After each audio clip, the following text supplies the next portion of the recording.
Good morning. എൻ്റെ കയ്യിലിരിക്കുന്ന ഈ തൈ മനസ്സിലായി, ഇത് വഴുതനങ്ങയുടെ തൈയാണ് കേട്ടോ.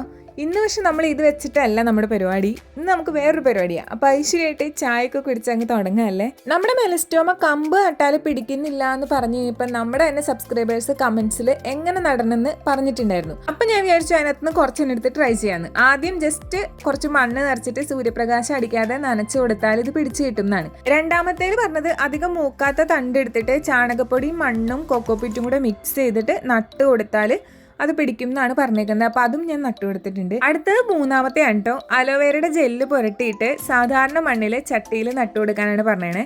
നനച്ചു കൊടുത്തതിന് ശേഷം പ്ലാസ്റ്റിക് കവർ വെച്ച് മൂടി വെക്കാം. 2 ആഴ്ചക്കുള്ളിൽ പിടിച്ചു കിട്ടുമെന്ന് പറഞ്ഞിട്ടുണ്ട്. അപ്പം ഞാൻ 3 ട്രൈ ചെയ്തിട്ടുണ്ട്. നമുക്ക് നോക്കാം ഏതാണ് പിടിച്ചു കിട്ടുന്നതെന്ന്. സാധാരണ ചെടികൾ നട്ടിട്ട് 2 ദിവസം തണലത്ത് വെക്കണമല്ലോ. അപ്പം ഞാൻ സാധാരണ വെക്കാറ് നമ്മുടെ ഈ കിണറിൻ്റെ ആ സൈഡിലാണ്. അവിടെ തന്നെ ഞാൻ കൊണ്ടുവച്ചിട്ടുണ്ട്. അപ്പം എല്ലാവർക്കും ഹാവ് എ നൈസ് ഡേ.